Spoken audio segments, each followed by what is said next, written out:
बिस्मिल्लाहिर्रहमानिर्रहीम अल्हम्दुलिल्लाहि रब्बिल आलमीन वस्सलातु वस्सलामु अला सय्यिदिल अंबिया'i वल मुरसलीन व अला आलिहि व अस्हाबिहि अजमईन अम्मा बाद फ़अऊज़ु बिल्लाहि मिनश शैतानिर रजीम बिस्मिल्लाहिर्रहमानिर्रहीम वल्लज़ीना तदऊन मिन दूनिहि मा यमलिकून मिन क़ित्मीर सुम्मा क़ालल्लाहु तबारक व तआला फ़ी मक़ाम आख़र व रब्बुका यख़्लुक़ु मा यशाअु व यख्तार मा कान लहुमुल ख़ियरा सदक़ल्लाहुल अज़ीम। अल्हम्दुलिल्लाह, मैं अल्लाह ताला का शुक्र अदा करता हूँ कि अल्लाह ताला ने अपने हबीब अलैहिस्सलातु वस्सलाम की तौफ़ीक़ से मुझे प्रोग्राम इज़ाला शुबहात करने की तौफ़ीक़ अता फ़रमाई और हस्ब मामूल आज भी इज़ाला शुबहात के प्रोग्राम में जो एक शुबा जिसका ज़िक्र पिछली बार हो चुका था उसके इज़ाले की कोशिश करेंगे।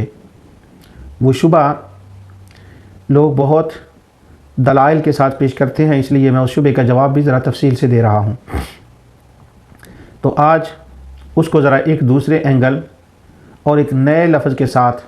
उस शुबे को पेश करके उसके इज़ाले की तरफ आते हैं। लेकिन याद रहे कि असल में ये इख्तियार और मलकियत वाली ही बात है, लेकिन उसका अंदाज़ दूसरा होगा। शुबा यह है कि हम अहले सुन्नत व जमात, औलिया और सालिहीन के मानने वाले अक्सर औक़ात या बाज़ औक़ात हुज़ूर नबी अकरम नूर मुजस्सम सल्लल्लाहु अलैहि वसल्लम की ज़ात के लिए लफ्ज़ मुख्तार इस्तेमाल करते हैं कि वो मुख्तार हैं, यानी उनके अंदर इख्तियार की ताकत है। और कभी मुख्तार कुल का लफ्ज़ भी उनके लिए इस्तेमाल करते हैं। जब हम मुख्तार कुल कहते हैं या मुख्तार कहते हैं या बाइख्तियार कहते हैं तो हमारे वो अहबाब जो शुबा डालने वाले हैं वो ये कहते हैं कि नबी अकरम नूर मुजस्सम सल्लल्लाहु अलैहि वसल्लम के लिए लफ्ज़ इख्तियार, लफ्ज़ मुख्तार ये कहना ये शिरक है और अक़ीदा तौहीद के ख़िलाफ़ है। या उनके लिए लफ्ज़ मालिक कहना, लफ्ज़ मलक पर अगरचे तफसील से गुफ्तगू हो चुकी है, लेकिन उसका कुछ हिस्सा आज भी इंशाअल्लाह बयान होगा। जब वो ये कहते हैं कि ये शिरक है क्योंकि ये अल्लाह ताला की शान है, जैसे कि अल्लाह रब्बुल इज़्ज़त ने कुरान करीम में इरशाद फरमाया। ये जो दलील की आयत हैं वो मैं आपके सामने तलावत करता हूँ। अल्लाह ताला फरमाता है, ये सूरतुल क़सस है और 68 आयत है इसकी। अल्लाह ताला फरमाता है व रब्बुका यख़्लुक़ु मा यशाअ व यख्तार मा कान लहुमुल ख़ियरा सुब्हानल्लाह व तआला अम्मा युश्रिकून। और तुम्हारा रब पैदा करता है जो चाहता है और जो वो पसंद फरमाता है, इनका कुछ इख्तियार नहीं। मा कान लहुमुल ख़ियरा, इनका कुछ इख्तियार नहीं, ये मुख्तार नहीं है। सुब्हानल्लाह व तआला अम्मा युश्रिकून, और उसकी ज़ात इससे पाक है जो ये शिरक करने वाले कहते हैं। दूसरी जगह कुरान करीम में अल्लाह ताला ने सूरह सबा के अंदर इरशाद फरमाया वल्लज़ीना तदऊन मिन दूनिही मा यमलिकून मिन क़ित्मीर, और जिनको ये अल्लाह ताला के सिवा पुकारते हैं वो खजूर की गुठली के छिलके के बराबर भी तो किसी चीज़ के मालिक नहीं। अब ये दोनों आयात जो हैं इनसे ये बात वाज़े हो गई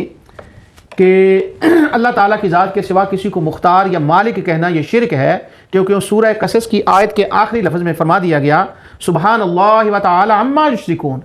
उसकी ज़ात पाक है इससे ये जो मुशरिक कहते हैं, ये जो शिरक करने वाले कहते हैं। तो अल्लाह ताला ने उनको मुशरिक करार दिया जो ये कहें कि अल्लाह के सिवा कोई मालिक व मुख्तार है, लिहाजा ये कहना शिरक है और अक़ीदा तौहीद के ख़िलाफ़ है। आज की गुफ्तगू में अल्लाह ताला की तौफ़ीक़ से इस पर बात करूँगा मैं कि ये कतई शिरक नहीं है, और काश कि ये फतवा लगाने से पहले, इस पर कमेंट्स करने से पहले ये जान लिया होता या पूछ लिया होता या समझ लिया होता कि जब तुम ये कहते हो कि रसूलुल्लाह सल्लल्लाहु अलैहि वसल्लम मुख्तार हैं, मुख्तार कुल हैं, इसका माना क्या है, क्या तुम्हारी इससे क्या मुराद है। और ये जो आयत सूरह क़सस की है इससे ये जान लिया होता कि वो जो मुशरिकीन थे मक्का के, वो अपने माबूदों के बारे में जो उनको मालिक व मुख्तार मानते थे वो किस माने में था। अगर ये जान लिया होता तो शायद ये ज़हमत करने की ज़रूरत पेश ना आती। अब सबसे पहले चूँकि मैं ये कहता हूँ कि रसूलुल्लाह सल्लल्लाहु अलैहि वसल्लम मालिक व मुख्तार हैं, मैं ये कहता हूँ कि रसूलुल्लाह सल्लल्लाहु अलैहि वसल्लम के पास इख्तियार है,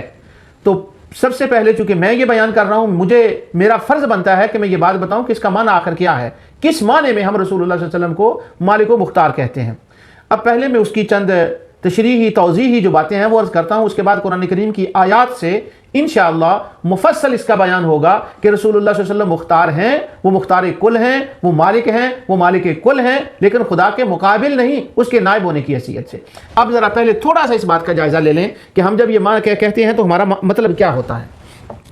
نمبر 1، سب سے پہلے تو قدرت جو ہے کہ وہ قادر ہیں، وہ مالک ہیں، ان کے پاس اختیار ہے، اس کا معنی کیا ہے؟ چھوٹے لیول پہ جب اس بات کو ہم سمجھیں تو یہ کہیں کہ فلاں آدمی فلاں چیز کا مالک ہے، ہم اس چیز پر قادر ہیں